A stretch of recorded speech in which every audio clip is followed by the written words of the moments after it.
Flip. Oh my God, dude. I just read sorry, because I just saw it because I was looking up free agency stuff because when we talk about it later, I just saw Zach Greinke's going home. It's Kansas City Royals. Yeah, that happened a couple, I want to say this sometime this afternoon. I heard that. Yeah, I didn't see that. I was like, his career really wasn't the shit. But hey, that's what happens. He's kind of the end of his career. I mean, Rich, I know we weren't planning to talk about this first, but like, sorry, it's just right into it. Zach Greinke is a guy who, at the tail end of his career, has kind of like, he went from where? From Arizona to LA to now.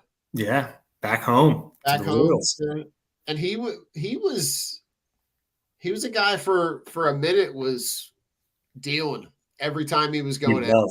He was a legit ace with Arizona. Like, he was solid and then derailed. But I mean, just like every pitcher, like you can only be dominant for so long, or you can just do the opposite and be Max Scherzer and just be like dominance in your mid-30s, and the dude looks like he can pitch till he's like 45, which is absolutely ridiculous. But and I forgot he was a Met. I forgot he was a Met because baseball got locked out.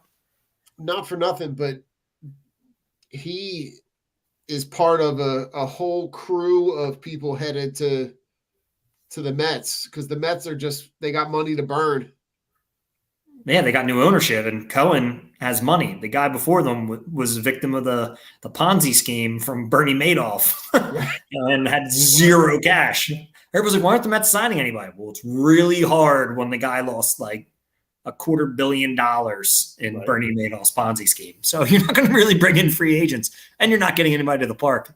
You're forced to sell. Yeah, and listen, that Scherzer deal is only a 3-year deal, which is fine because they're not tied into him for forever. But they also, they pulled Starling Marte. Starling Marte is going to play a corner outfield. Yeah. They still have Baez and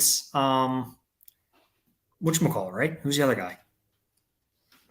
Baez. Oh, and Lindor. Yes, and Conforto's a guy who played a little bit for them, is still unsigned. Yeah, they said he might go to Arizona. I saw Arizona was one of the suitors, which whatever. Listen, at this point, this is where Arizona is where careers go to die. Yeah, I mean, it's a beautiful place. I mean, I would love to play in that stadium, but am I going to go to Arizona where they really don't have many options? Probably not. Shout out to Zach Gallen, local Jersey kid. Yeah. I think we talked about him last summer. Yeah, he's becoming something. But Don, what is your surprise? Like, what is your MLB free agency surprise so far? The fact that Freddie Freeman isn't signed. That's strange, isn't it?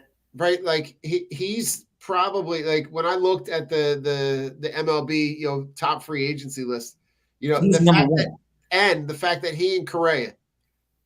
Like both of them. Correa didn't sign yet? No. Because they probably want like $40 million a year and they're not going to get it. Right.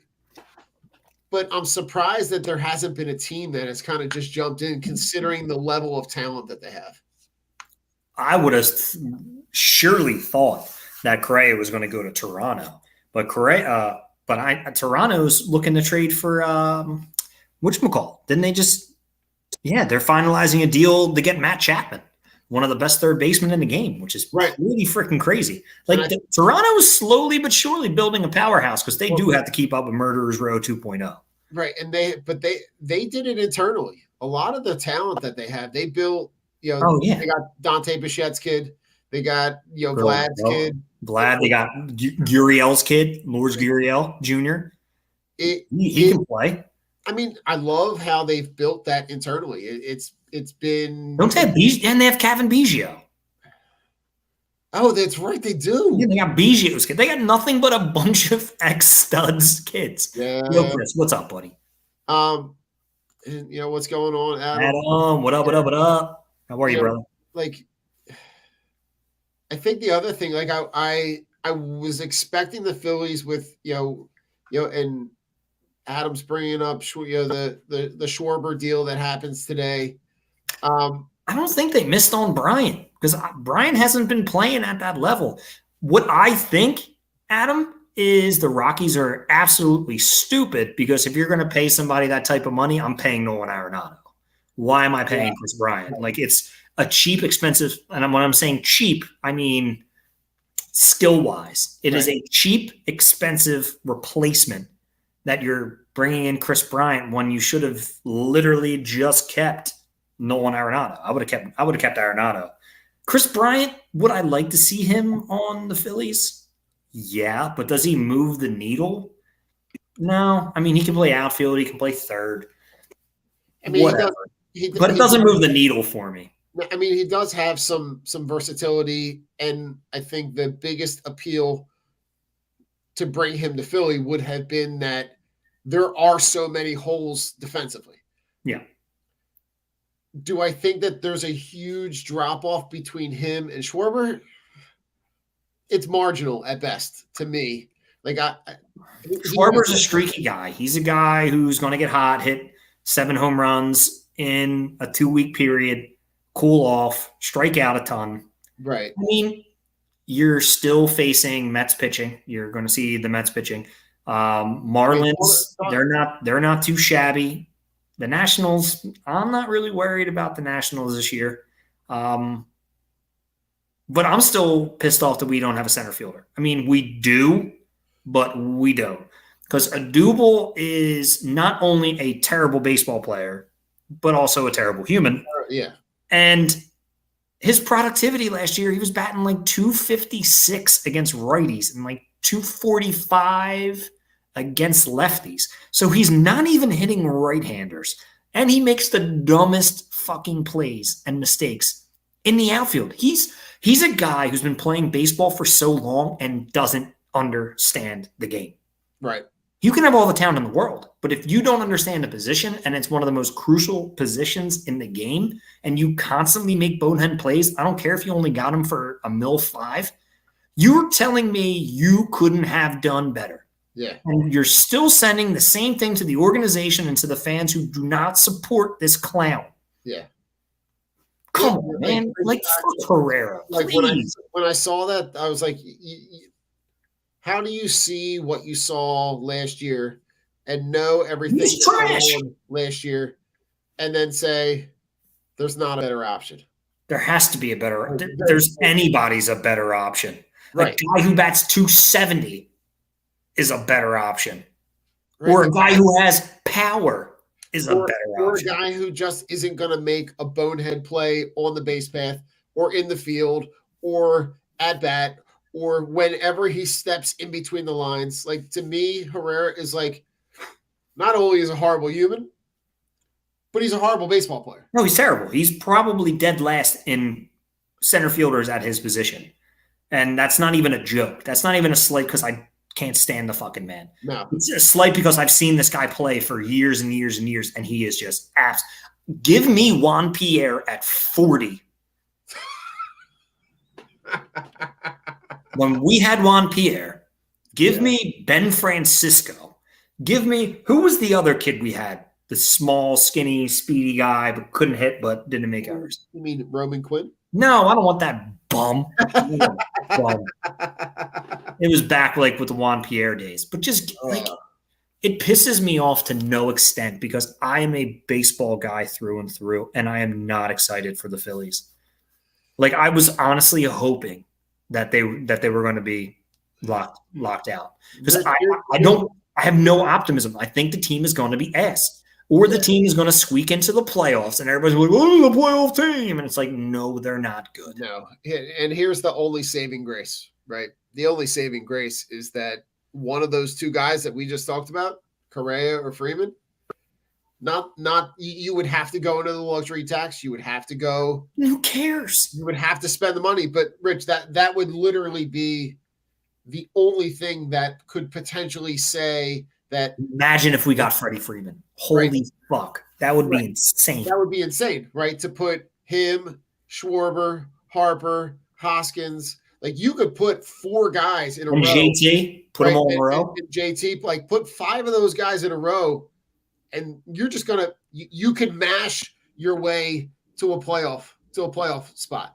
And Hoskins goes to and Right. Hoskins goes to DH. Right. Hoskins becomes your eternal DH because he is a butcher on any time he steps foot on the field. That's the only way to me that you save this offseason. And you know the shit that pisses me off, because we don't have a farm system. So all these guys who got traded, like the Chapmans and the Olsons, like we could have got one of these guys if we had a fucking farm system. They could have been had. Yeah. Like I would have loved to have Chapman at third base for the rest of my life. I mean, the from what I heard, I was listening to Buster Olney this morning, and what I heard was that the asking price for Chapman was multiple top prospects. Good, get rid of them. Proven over unproven. Right, and the first thing I thought was, okay, I'm going back through the deals of the guys that they gave up for Halladay, for Lee, for whoever. Right? Who's still playing in the league that we gave up for Roy Halladay that were top prospects? Nobody. No one. Kyle Drabeck was the best one. Oh, you know who is, Rich? Travis d'Arnaud. Oh, Travis d'Arnaud, a run-of-the-mill, average hitting, but good defensive catcher. Right. So, like, what you can find those anywhere nowadays because none of the catchers can hit. Yeah, most of them can just play defense. Rich, is there an undercover move that you think is going to swing the division one way or the other for the Phillies? Like a move that the Phillies made? No, like a move within the division. Like, let me check, because I was looking at the stuff today. Like Nelson Cruz, like a Nelson Cruz move to the Nationals because he's going to be their DH. No, because they don't have pitching, so I'm not worried about that. Okay. I would probably say I'm just looking through it right now. I don't really see any underrated moves. I mean, the Mets did everything they could do to secure the division with adding Scherzer. I mean, talk about their that rotation is going to be disgusting, especially if Thor comes back. If Thor comes back, that's ridiculous. It's going to be insane. I would have to say Olsen. Matt Olsen is just the fact that the Braves were able to swap out Freddie Freeman for Matt Olsen. It's still scary. It's still another scary power hitting left-hander. I mean, he doesn't have the average, but he'll probably hit 10 more home runs than Freddie Freeman. And left-handed hitters kill the Phillies anyway. So let's be real. Yeah. The Braves just keep braving, and the Mets are not metting anymore. And the Phillies are just like, nah, we're cool. Let's not get Chris Bryant, which I'm fine with. Let's get Schwarber. Okay. And we're going to load up $24 million in our bullpen for three guys who are at or slightly below average. It's money poorly spent. Yeah, right? It's the same shit with these relievers. None of them are good. No. I feel like we're going to be in the same position we're going to be in come mid-July. And Adam, I hope so. I hope so. Does it really, like, at this point, if Nola hasn't been able to put together a solid season at this point, like, I'm a science guy. Tell me, show me the evidence that says he has a bounce back year. Like, what he's done in the last couple seasons has told you exactly what he is. A 2 or 3 at very best. Chris, Kush signs with the Brewers. That's a guy who's at the tail end of his career. He was probably, he was a great clubhouse guy.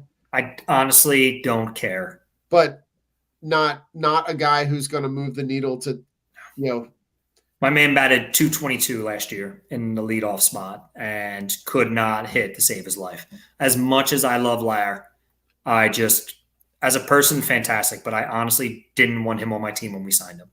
It wasn't the McCutcheon from the Pirates. You knew what he was. He was washed. He was done. The Phillies just love spending money stupidly, and you went out and got a washed guy who everybody rooted for, but Right. at the same time killed you in the leadoff spot. Yeah, And that's baseball in a nutshell for you, folks. that's right. Rich, I'm gonna throw a name at you. You have any interest in Kenley Jansen? Closer from the Pirate or closer from the Dodgers? From the Dodgers. No, not really. I mean, I really don't. I mean, these are the guys that are out there. Tommy Pham is an outfielder. Like he's not moving. Like Jock Peterson, those are guys that are like. Mark Peterson got signed.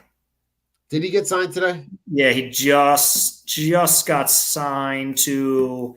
Let me look. I just saw it to the Giants, Giant. Okay. and he'll probably be DH. Yeah. I would take Tommy Pham just for defense. That's pretty much it. He'll bat 240 for you, but I mean, sure down. I don't know. I would put him in center. I'm not fucko Double. I can't do it. I can't. I can't go through another season of a Double Herrera. I just can't. It's the same. It's the same crap, and I'm just done. Give me a guy who at least has effort and isn't a bonehead. I agree. Like, all right, Rich, who's your starting shortstop? Do we have one? I'm asking you. Who like here are your options. Right, Didi? That's bad. Or stop. Like if you had to pick one of those two. Probably stop. Right? Like to me, like you got nothing to lose. Right? You're either playing an old guy who's going to give you average to middle of the road performance at best, or you got a young guy and you can bring him up and see what you got. Yeah. Who plays third? I guess Bohm, dude.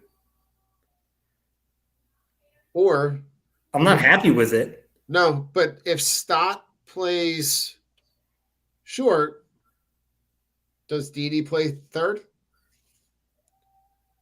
I don't even like that, dude. Like, these are the debates that we're having. This should tell you the prospects of what we're dealing with for this year. yeah, I'm not happy. Let's move on. Let's move on. It's making me sad. In baseball. All right. Couldn't be locked down. No, here we go. Ooh. NFL. All right, let's go NFL free agency here. We had a lot of move. We had a kind of a pop-up show on Saturday, and there was a lot of action that happened in and around right after that show. I'm here with Judy Batista and but Jim you've Fryer got sorry, as an ad. Thank you. Not our official sponsor. Yeah, not a sponsor. But you had the Hassan Reddick move. Love it. You bring in Hassan Reddick. Talk to me. Give me that pass rush. I'll take him for the pass rush and the coverage. I get that he's not your typical. He's going to play that hybrid role, and I'm completely fine with it. That's what we need. We need pass rush. I don't care about run stop. I don't care about. Give me a guy who's going to disrupt the pass. That's what I need. I don't need a guy who's going to stick his hand in the ground and fight in the trenches. Like, no. Like, we're good. Let me get some sacks. If he gets 6 to 8 sacks this year, which I'm hoping it's more, it's still more productivity than our defensive line from last year. I mean, he was, in the role that he played last year was he's been an extremely productive player, a guy who's on the field a lot, who's not, and I even like them. I would love for them to bring in a guy that we kind of touched on just really quickly on Saturday, which was, Hicks. Yeah, but he got signed. And that's that would have been a great guy to be able to bring in. I would have liked it, but you know what really pissed me off is the Miles Jack getting released and how he didn't make the call. I would have took Miles Jack in a heartbeat. Yeah.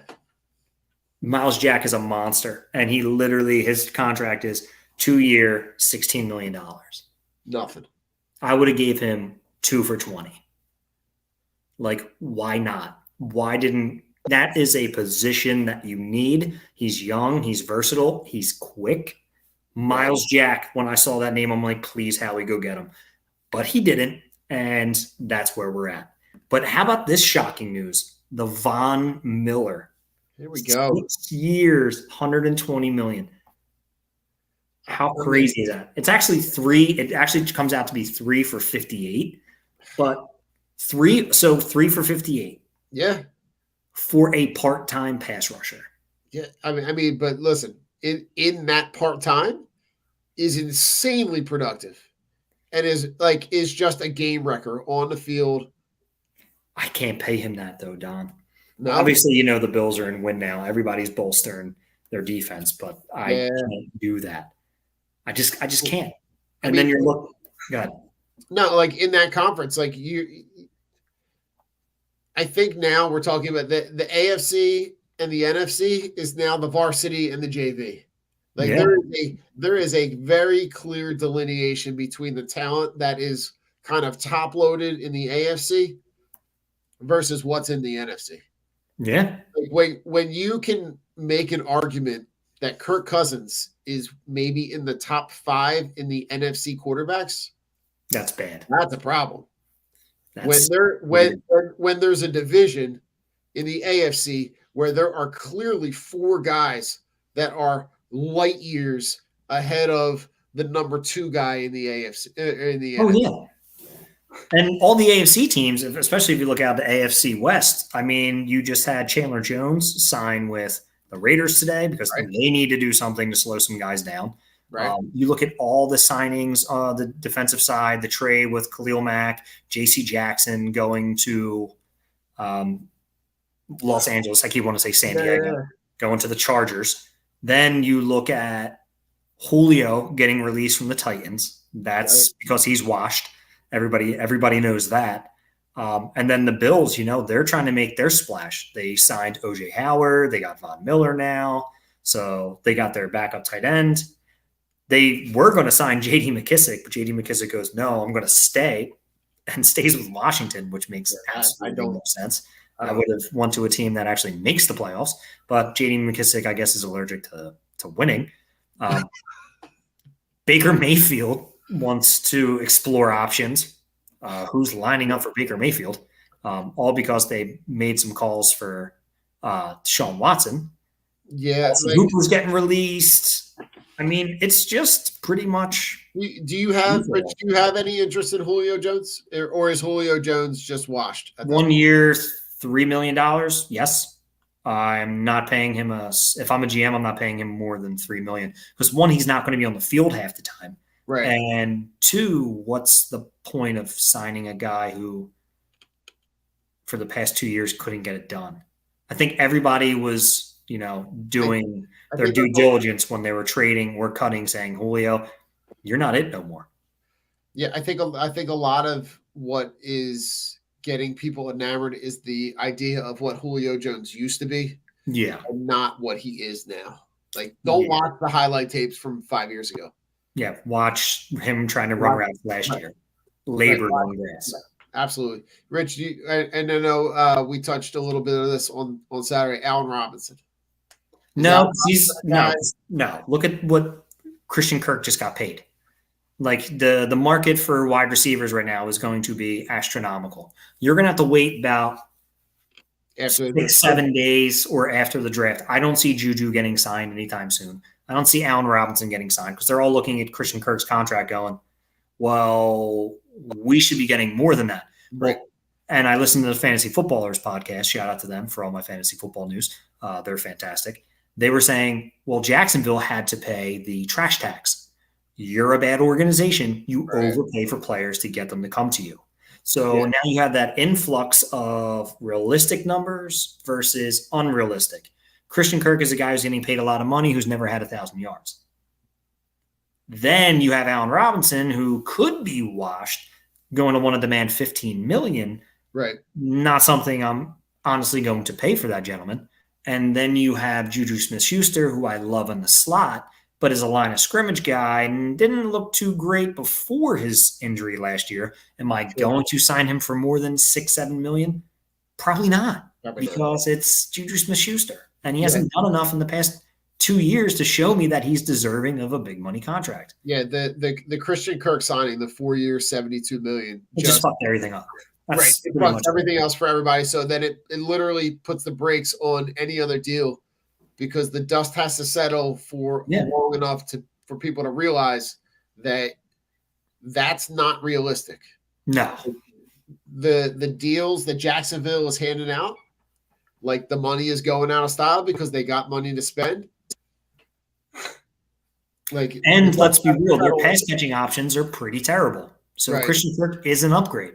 Him and Marvin Jones. That's it. No more DJ Chark. He took the $10 million for the 1 year to go to Detroit. Agnew is a weird gadget guy. Chenault, they missed. He's not good.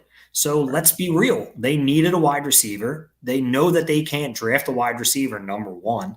So they're going to target another need that they need, and then they're going to try to build their wide receivers and their skill positions because they have money through free agency. But they also have a problem on their hands if Trevor Lawrence isn't the real deal. So if he doesn't turn it around in year 2, they need to reevaluate. And then those deals just look absolutely stupid. Right. So there's the give and take in football, but you also have to pay the trash tax to go play for bad teams. Oh, absolutely. Good teams, you get the discount. Hey, do you want to come win here? Then come make this. Would I kick the tires on a 1-year deal for like $7-8 million on Allen Robinson? Possibly. Right, like on a prove it deal. But he's not going to want to take that, and these guys want security. So we're not going to end up with one of these guys, and I'm completely fine with it. Address something else. Speaking of trash guys going to solid organizations, Trubisky goes to the Steelers. We talked about it on Saturday. Yeah. I don't understand what anybody sees in Mitch Trubisky. And my thoughts and prayers go out to Steelers Nation. God bless you. He's better than Mason Rudolph, and that might be it. But that bar is astronomically low. I'm better than Mason Rudolph, and you've never seen me throw a football. All right, Rich, let's get your thoughts with Chris. What are your feelings about Brady being back? Parenthood is tough. It took him 39 days to realize being a dad full time is rough. Kids ask the same question all the time. Right. I'm not mad at him. I'm not mad at him. The waiting in car line at school to pick up your kids. And everybody's like, oh my God, Tom's here. Hey, Tom, coming to the bag sale. And they're like, he's like, no. No, I mean, he can't give up football. He can still do it. Like, I could see if he was washed, he can still do it. And if I'm Tom, I'm not going out like that either. Like, I'm going out with all my weapons intact. Oh, yeah. They could have won that game. Like, no, I'm not going out like that. Give me one more year. I'm happy he's back. Because it makes football that much more interesting, knowing that, like, all right, he unretired, and it's like, all right, he still has something to prove. We all knew he probably was going to unretire because, let's be real, you can't walk away from the game when you still have it because he's never going to be able to do that again. Like, he wouldn't have been able to come back in 2 years, and be like, oh, I'm going to play again. Like, he needed to do that. So football is better with him playing right now. Yes, 100%. And the NFC is better because if not, the NFC is absolutely trash, except the Packers, because I mean the NFC South, they would have had 3 different starting quarterbacks if Tom Brady wasn't there, and then Matt Ryan. Right. So at least it gives them somebody. So it does. It makes it better. Yep. Anybody that's still out there, Rich, that you look at and you say, like, that's a guy I want to target? Nope. Nope, they're all gone. I wanted Marcus Williams from the Saints, but he went to Baltimore for big money. Not paying. We don't need anything else that we can address. I mean, I'm seeing some of these contracts that some of these cornerbacks who I have no idea who they are got. And I'm good. I'm just, addressing the draft and, don't trade for Watson. That's all. I mean, I know there's nothing criminally against him. I have nothing to say about that matter. Football talent, God, he's gifted. But at the same time, no thanks. No, I'm good. Let's build this defense. All right. I'm here for it all, Rich. Our Sixers. Ah, man. Let's say Glenn Rivers is killing Rivers, this team. they have been struggling. They Because have, Doc's fucking terrible. Like, Doc is such a bad coach. they've I been watched that Nets game with my dad, and Doc made zero adjustments. And I know that they were shooting lights out.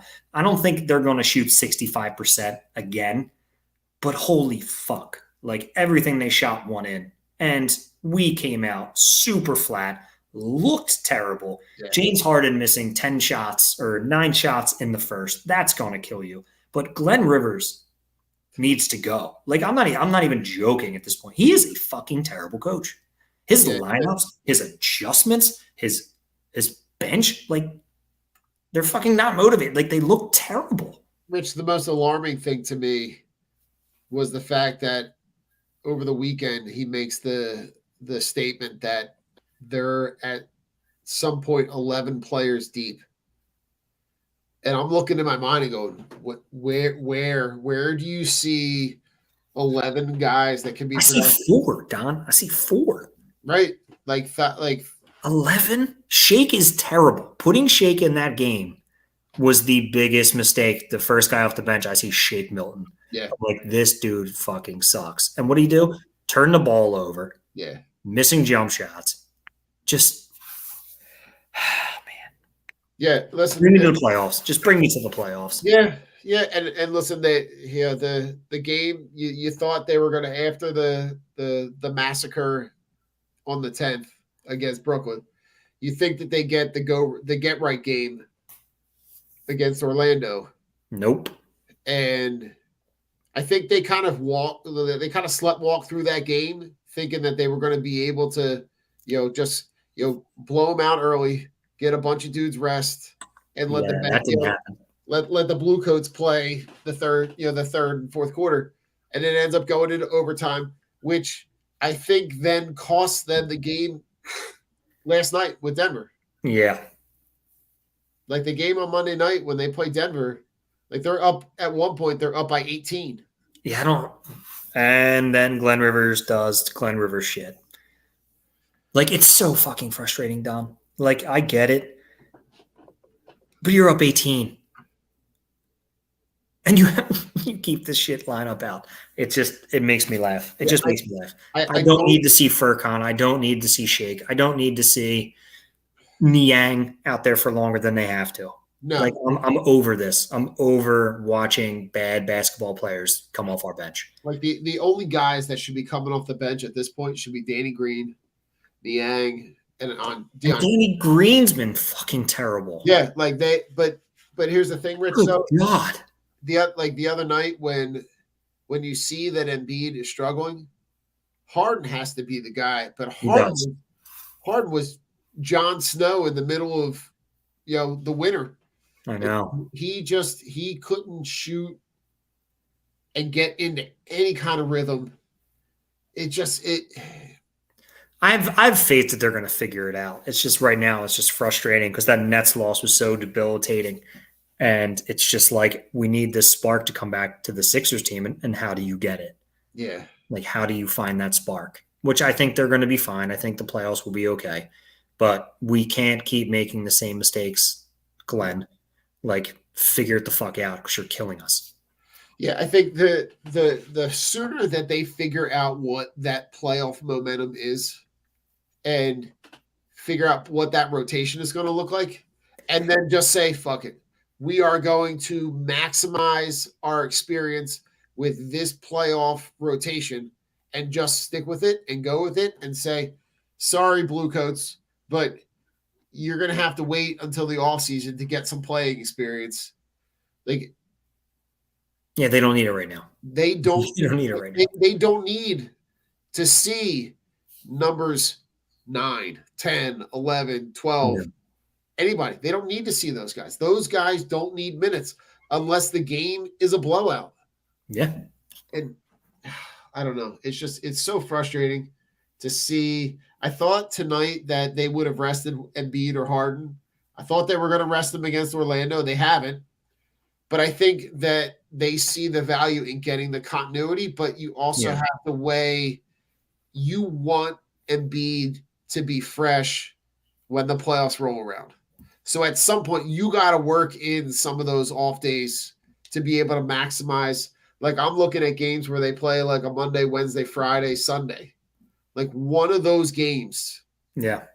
So like when they go out west and they play, they play Wednesday, Friday, they play at LA, both LA teams. And then they go at Phoenix. Like one of those games, he's going to have to rest. And Harden's got to start making some shots. Yeah. Or taking them. And Rich, the most concerning thing to me on any level is the defense. Yeah. They need to get it together. Like their transition defense looks horrible. Mm-hmm. Their ability to be able to stop anything after, like, it seems like after did you hear Kevin Durant's comments after the game? No, I didn't listen. He said that what they noticed at halftime was that anything after the third pass, it seemed like the Sixers defense got like bored. Yeah. So the whole second half, if you go back and watch it, like watch them make that fourth pass, because they knew if they could get to that point in the possession, the opportunity to score was going to be exponentially higher, right? And Kyrie, and I think Kyrie and Durant came with that killer mentality, and we didn't have it. No one else did. Agreed. Let's just hope it just gets better, Don. Oh, hope it gets better. No, listen, Adam, I understand what you're saying and saying that he's the pass first and needs to get more aggressive and drive the basket. He does drive and he is getting to the line, which is gonna be, you're gonna see that as an asset in the playoffs. Mm-hmm. The games are going to be tighter. Defense is going to be tighter. They're going to call more fouls. So Embiid and Harden's ability to be able to get to the line is just going to be exponentially more important for this team come playoff time. Agreed. All right, Rich. We give you a number. You're killing me because I'm so bad. All right, Rich, here you go. Okay. Let me give you a number. All right. Let's see if you can get one guy from each team. Okay. All right. Your number tonight, in honor of said point guard, your number is number 1. James Harden. All right. That's number 1. Okay. All right. Was there a number 1 for the Phillies? That number is retired, Rich. Is it Richie Ashburn? Richie Ashburn. Also part of the Big Red Machine. Oh. Joe Morgan. Joe Morgan. Joe Morgan. Oh, my God. I forgot Joe Morgan was a Philly. Good God. He wore number 1 after Ashburn retired, but before they retired number 1. That's awesome. I wish I could have watched that. All right. LeClaire, or was he 10? He was 10. It's a very, very prominent flyer. Very prominent? Yes. One of the most notable players in franchise history. Bobby Clark? 16. Lindros? 88. I was going to say he's in the 80s. Very prominent. Goalie. Oh, Hextall. 27. Bernie Perron. There you go. All right. Your Eagles.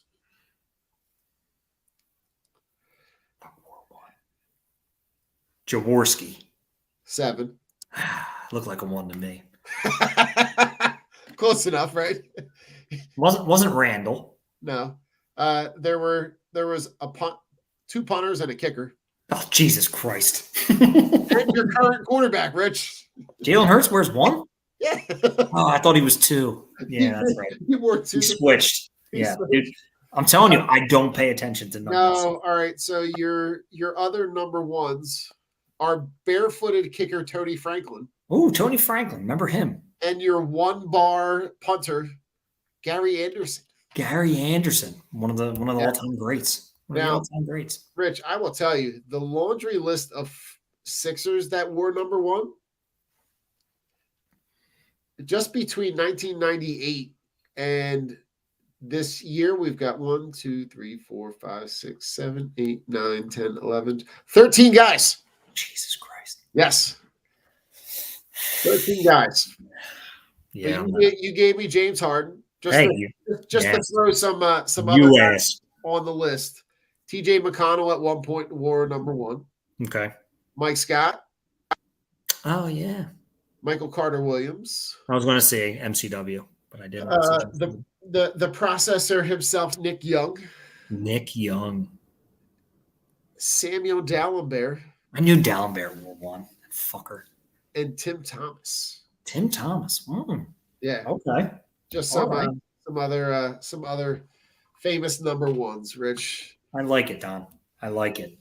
All right. Next week, I got you for where did they go? Where did they go? All right. Call from. Final thoughts, Rich, as we get out of here.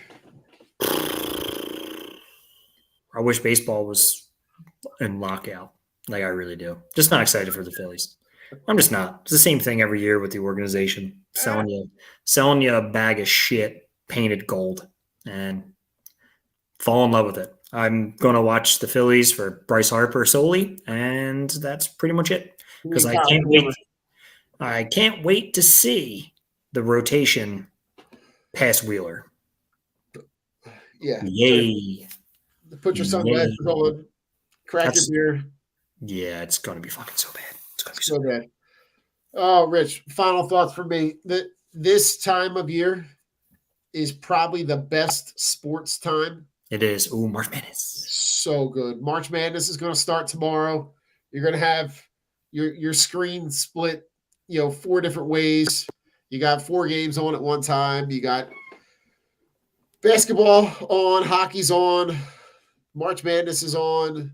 Yeah, buddy. There's just a lot of sports content on right now. Just, if you can't find something to watch right now, you're probably going to have some spring training games start soon. Mm-hmm. If you can't find something to watch right now, I don't know what to tell you. I know. I can't wait for March Madness. Sit back, enjoy, but the sports content right now is just great. Yeah. Before we get out of here, Rich, we'd be dubious in not wishing Joel Hans Embiid happy birthday today. Happy birthday. Twas the process. Twas the process. Twas the process. I came here to dominate.